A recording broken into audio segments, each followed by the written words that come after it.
بسم اللہ الرحمن الرحیم۔ السلام علیکم۔ افطاری کروائیے، ثواب کمائیے۔ نبی پاک کا فرمان بشارت نشان ہے، جس نے حلال کھانے یا پانی سے کسی روزہ دار کو روزہ افطار کروایا، فرشتے ماہ رمضان کے اوقات میں اس کے لیے استغفار کرتے ہیں، اور جبرائیل امین علیہ السلام شب قدر میں اس کے لیے استغفار کرتے ہیں۔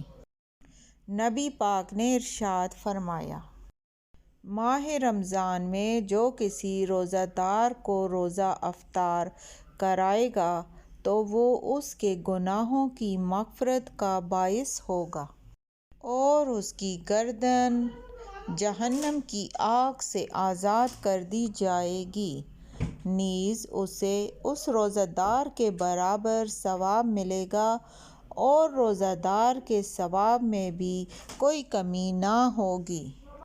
روزہ دار کو پیٹ بھر کر کھلانا ضروری نہیں، بلکہ جو کسی روزہ دار کو پانی بھی پلا دے، اسے بھی انعام و اکرام عطا فرمائے جانے کی بشارت دی گئی۔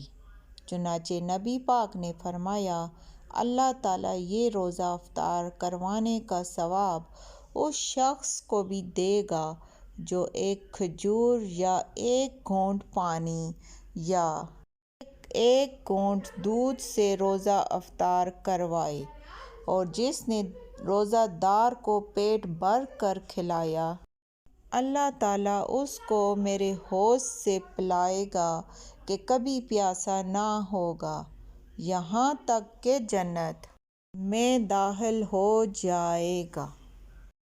روزہ افطار کرانے والے کو 3 فائدے ہوتے ہیں: گناہوں سے بخشش، دوزخ سے آزادی، اور اسے روزے کا ثواب بھی ملے گا۔